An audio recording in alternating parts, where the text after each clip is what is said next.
And I reached out to my first business coach, and that was the best decision I ever made, because we turned around everything in 18 months. And from the position where I was so confused and not really knowing how to grow the business, I just came out on the other side when I was so confident, and when I started to resist it because it didn't make sense, it didn't work out.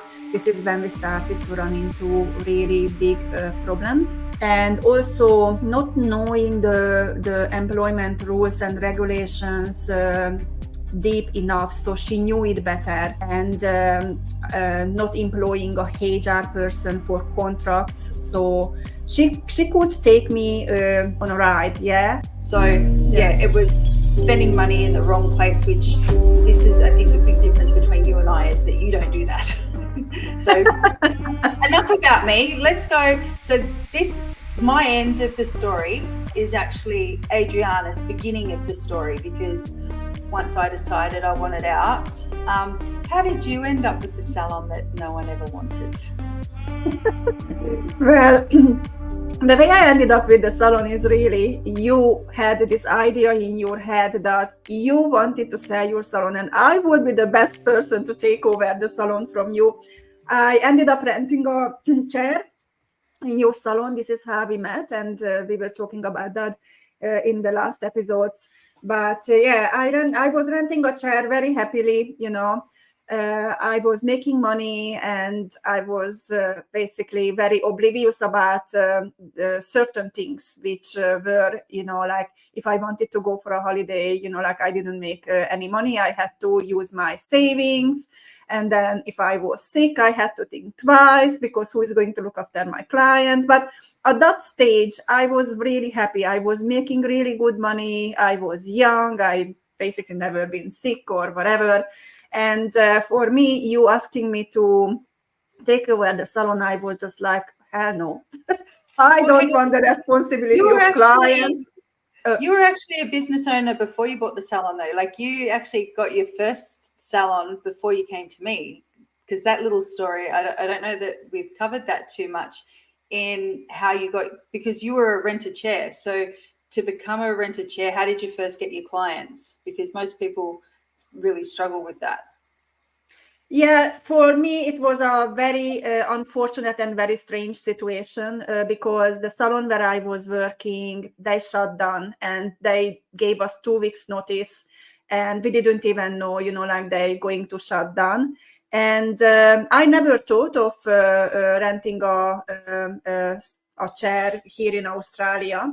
And the sad part was that they were sponsoring me, and they didn't care about my sponsorship, so they just shut the salon, and I was on the street.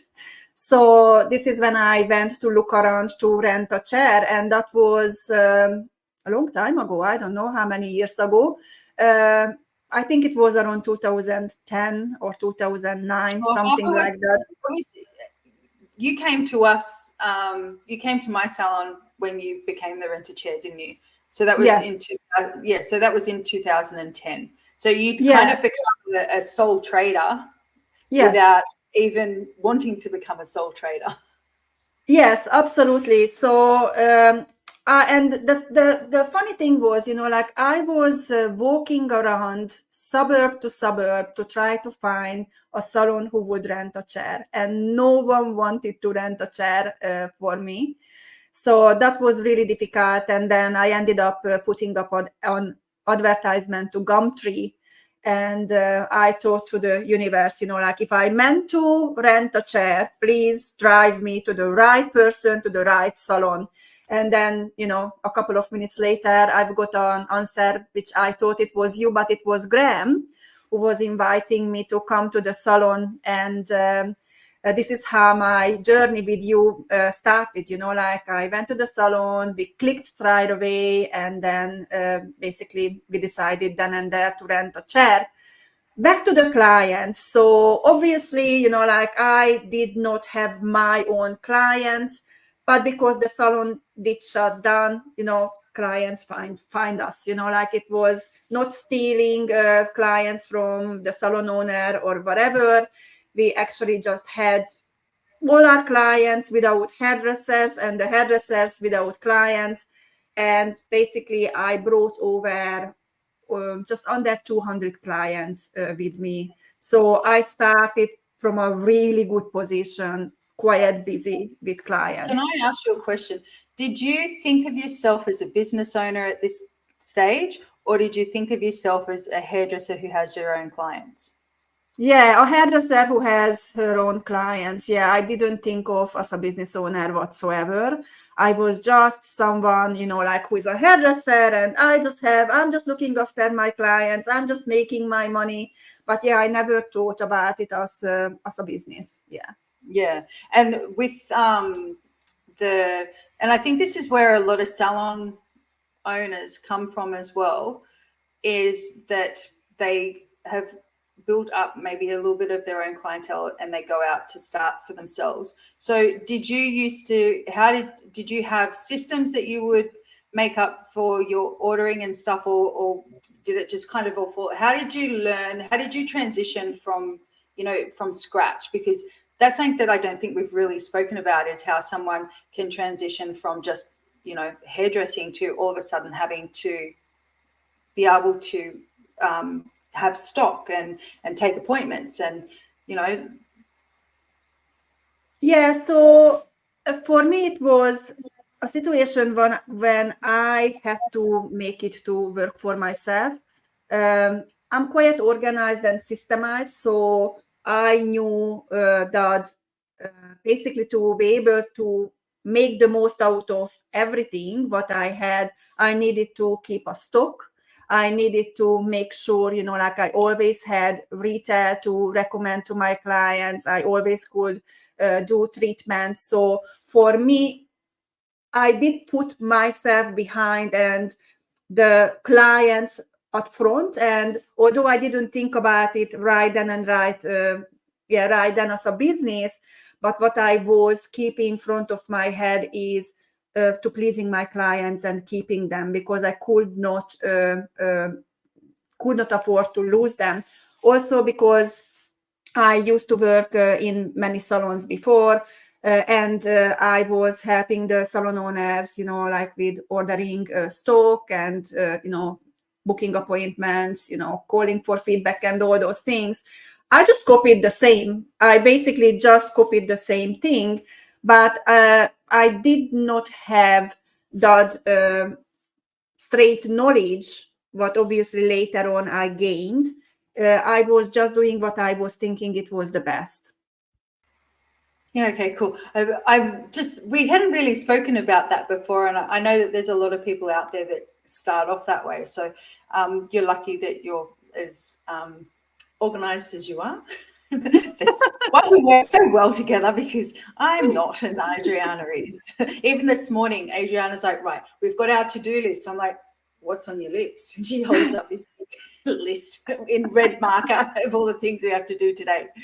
All right, so what convinced you to finally, so when I was pushing you to take the salon, because we've already spoken about the backwards and forwards and all the rest of it, so what cemented the decision for you to go, yeah, all right, I'll do it? Well, with all honesty, probably that was my best option out of all the options. Like if I didn't make a decision to take the salon over, then all the other options were really bad. So being smart, like I thought, well, these are the options. And I basically just did run through on paper and, in my mind, how am I going to end up if I choose this or that. And honestly, the best decision was to taking over the salon, because I didn't want to go anywhere else to rent a chair. And basically, at the end of the day, you gave me the ultimatum, like you're either going to take over or I'm going to shut down the salon. And first I told you, just shut it down. And you did. Well, that's fine, because no one backs baby into a corner. And And then I had a good sleep. And by that time, I moved upstairs. So I lived upstairs in the unit above the salon.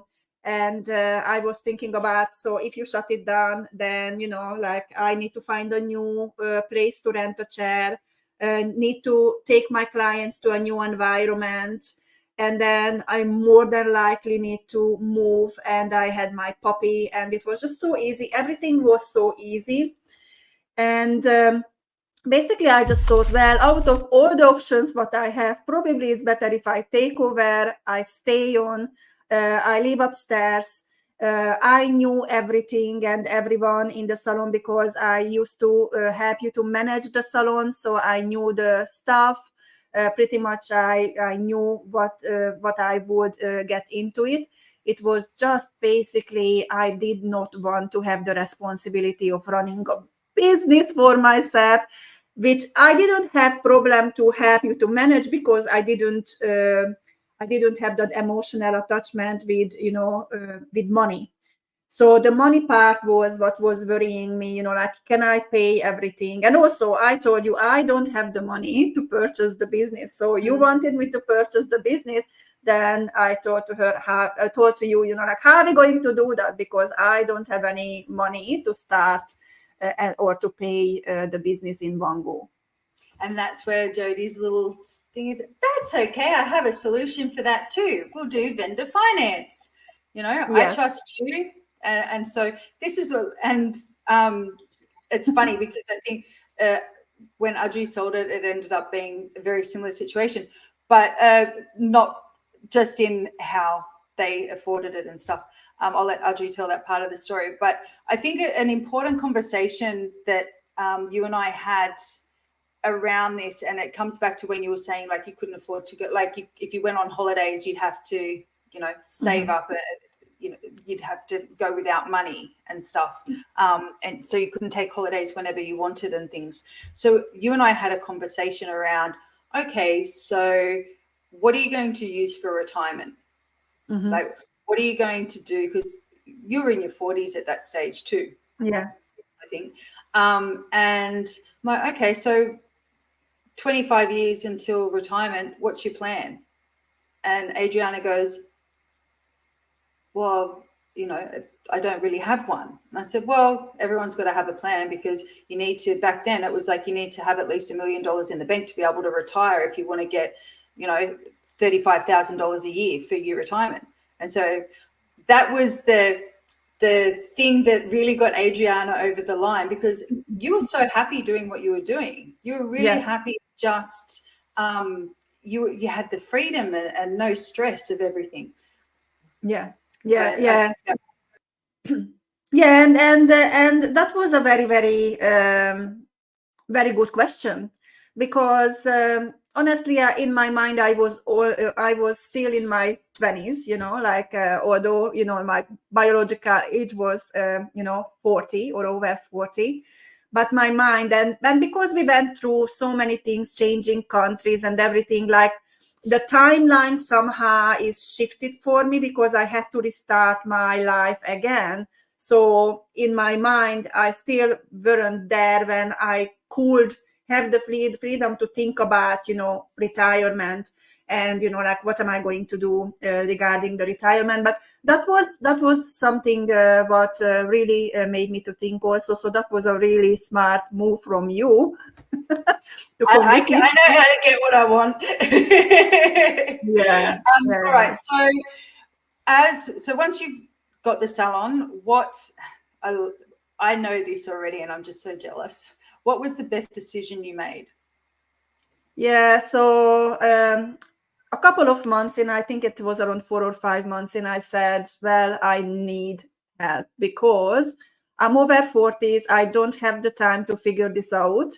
And I reached out to my first business coach, and that was the best decision I ever made, because we turned around everything in 18 months. And from the position where I was so confused and not really knowing how to grow the business, I just came out on the other side when I was so confident. Yes, my team has changed, like when I started to implement changes, like most of the team members, they left and then I attracted new ones.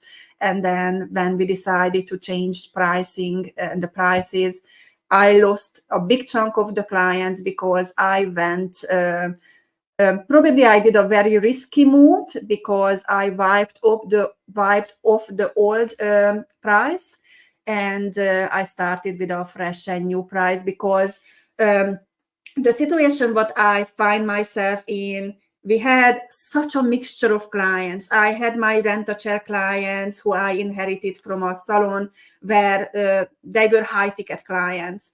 And then the salon had the old clients who didn't pay the right price. And then Jodie had a better price for the newer clients, but it was all over the place. And I remember when we started to work on my pricing with my business mentor and I printed out the prices, it was like 460 something different prices. And she looked at it and she said to me like, what the hell is this, Adri? And I said, I don't know. It is probably, like 40 years worth of pricing in one system. And I don't know who we charge, what we charge. And this is when we sort of started to started to think about what would be the best. And it was a couple of options, but I just thought, well, I just want to start fresh. And I know big chunk of our clientele are already paying the higher price. So we did some calculations and we said, well, if we lose 30%, we're still okay. And this is what we did. So I made a decision and I wanted to wait. So that was in May. And I wanted to wait to change the prices in the beginning of the next financial year, which is July. And this is when my business mentor asked a really relevant and a really good questions, like, why 1st of July? Why not now? What is the difference going to be? And I couldn't come up with the answer. So next day I went to the salon, I changed the pricing, I changed the menu, and we started to sketch from the new price. And did I lose clients? Over time, probably I lost half of the clients, but then new clients came in, and then I rebranded the salon. So had a new name, and I advertised ourselves as a color specialist salon. Yeah. Oh, that's such a good story. And I'm so glad that you did that. It was something that I was never brave enough to do. And the fact that you had a mentor, you knew to go and find someone. I was, too arrogant and one of those salon owners that like, I know what I'm doing. I've been hairdressing for 30 years. I know what I'm doing in a hairdressing salon. So yeah, that just shows the difference between the two mindsets, I think, which is really cool. All right. So biggest challenges. What were your top 3 challenges that you can remember? Oh, I was already thinking like to come up with one. Not 3. All right, give us one. Yeah. So biggest challenge is probably it was to find the right team members. I think that was really, really difficult. And to learn to become the best leader for them, because I was missing that part. I was just like anyone else, like I wanted to give them the freedom. I wanted to become their friend. But I learned later on, like, yes, you can be friendly and you want to be friendly and you want to be, motivating and understanding, but there is a fine line. So your responsibility was to create a working environment, help them to grow, and they can come to you when they need help or advice, but you should not be the best friend for them. So I had to learn that. So that was a quite big challenge for me to grow as a manager, and confrontation. like when I didn't like something, like how can I address that in a way that it's not going to end up someone slamming the door and never coming back to my business. So, but still addressing the problem and finding a solution together. So it's all.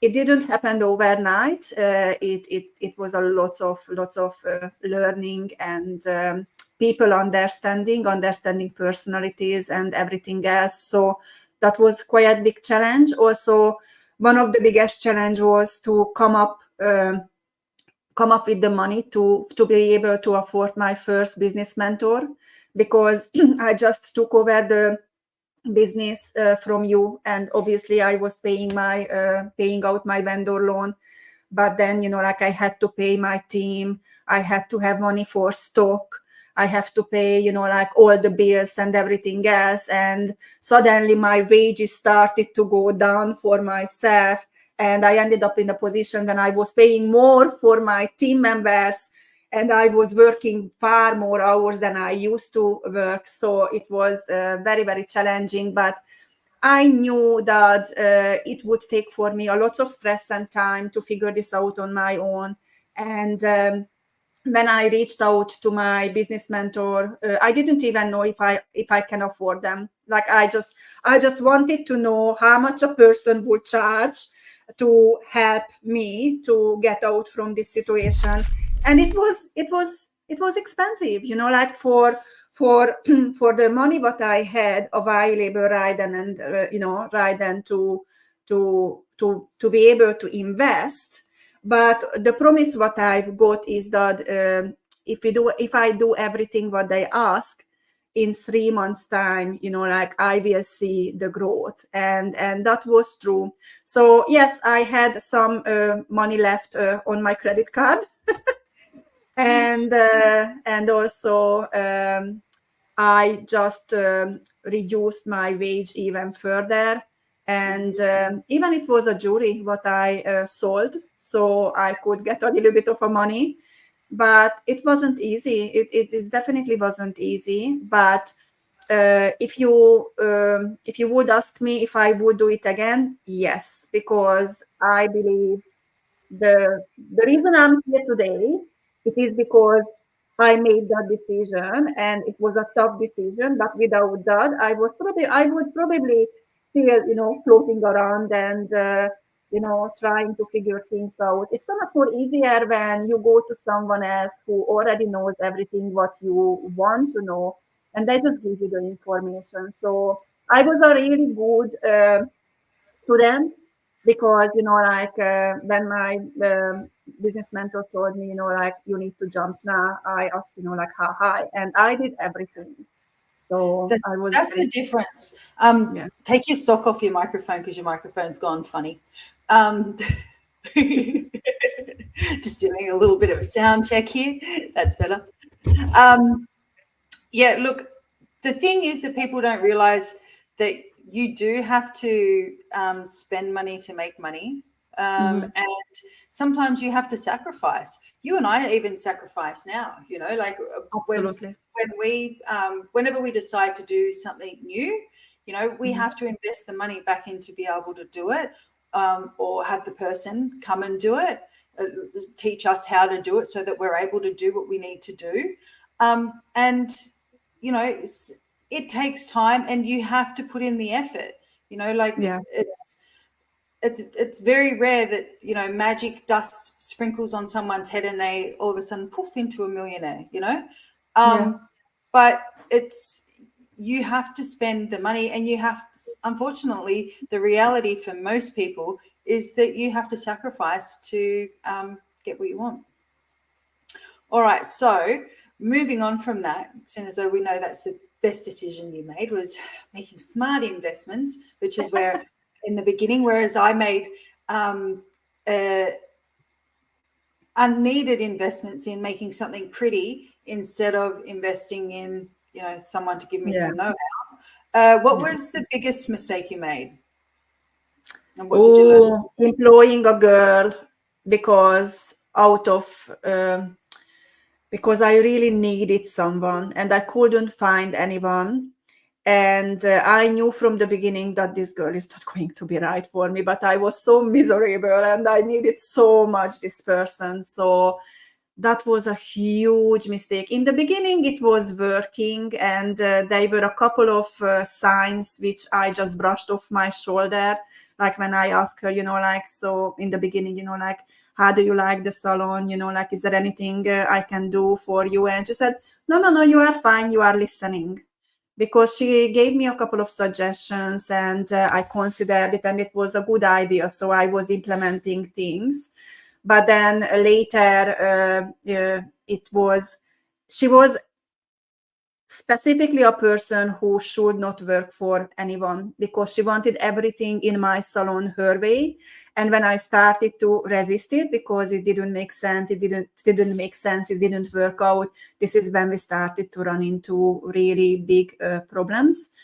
And also not knowing the employment rules and regulations deep enough, so she knew it better. And not employing a HR person for contracts. So she could take me on a ride, yeah. And unfortunately, we ended up parting not in a good way. I was ready to let her go that morning, and she came and she gave me her resignation. And then the whole lot started to go really bad because she was demanding money and all those things. We ended up in Fair Work and we went through mediation, and basically we just we ended up like what she wanted, she didn't get it. Even the mediator was telling to us, look, I know what's going on in here. So basically I ended up offering for her 1 week worth of wage just to make her happy. She wanted much more money, and we did parted. But this is when I decided, all right, from now on I employ a HR person because I don't know, it was so stressful. And I had lots of sleepless nights, and I just kept getting emails after emails from this person demanding more and more and more.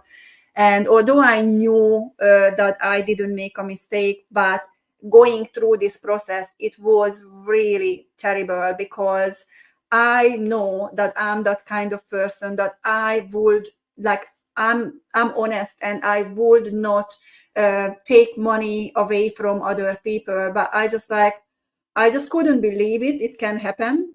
So that was a really big learning, and also listening to myself, not to employ someone just because I really needed someone. And I already knew she is not going to be the best person for me. So that was a huge mistake. Yeah, wow. It's staff are tough, and there's, especially when you come across ones like that, it doesn't matter how, I think it doesn't matter how good you are as an employer, you're going to come across those ones that are going to put you through the ringer and make you think, why did I do this? It shook me. It was terrible. It was really terrible because I'm just like, how can someone be like this? I couldn't understand. But then like it created in my salon. Like then I always had a HR person who drew all my contracts. She explained the contracts, policies, everything before I employed or when I employed team members. So that was it. Yeah. Well, you'd learn something out of you got something good out of something bad. Absolutely. I think Absolutely. it's only ever a mistake if you don't learn something from it, right? Yeah. Absolutely.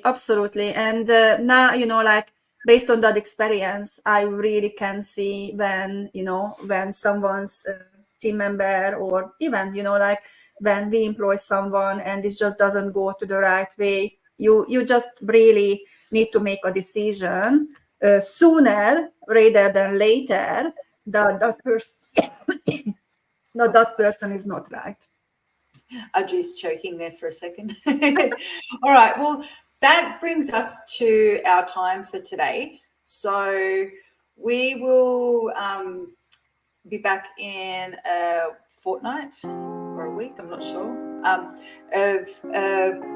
for our next podcast, and we might keep talking about some of the times that we've had some different employees or clients who might, the ones that have given us the most trouble and what we've learnt from it. That's always a good one. But we have our upcoming bootcamp coming up. If you'd like some information about that, Adri's going to be teaching all those foundations that she was talking about when she turned the salon around in the 18 months. All those kind of foundations about pricing, how to increase your prices, how to calculate your prices, how to have the right value for the clients that you want to attract and which clients you want to attract. So it's a 12-week bootcamp that we're going to be running that. So you can jump onto our links. There's a live report. There's a recording of a live we did that can get you started. Adri, our handles for Instagram and Facebook and TikTok, it's @focusgdt, very simple. And if you need any further information, we're going to put the link down. So in the description box, you will find the link to our 12 weeks bootcamp and also to our Instagram, Facebook, and TikTok accounts. And we, there was something I needed to remember to tell you then. I've had a mental blank. It's all right. I'll remember in the next one. Okay. Well, that's us for now. You can. If you want to know any more, you can send us a DM as well. That's right, because we have a Facebook group. We would love to, if you would like to join the group, because we go live in there each week on a Wednesday. Is it, Adri? Yeah, we go Wednesday. live. And Adri answers the two of us, but most questions will be for Adri. We'll answer any questions that you have, or if you're having any challenges, or you just want someone to brainstorm with, pop in there, send us a DM and we'll give you a link. And we'll see you next week. Absolutely. We'll see you next week, guys. Bye. Bye.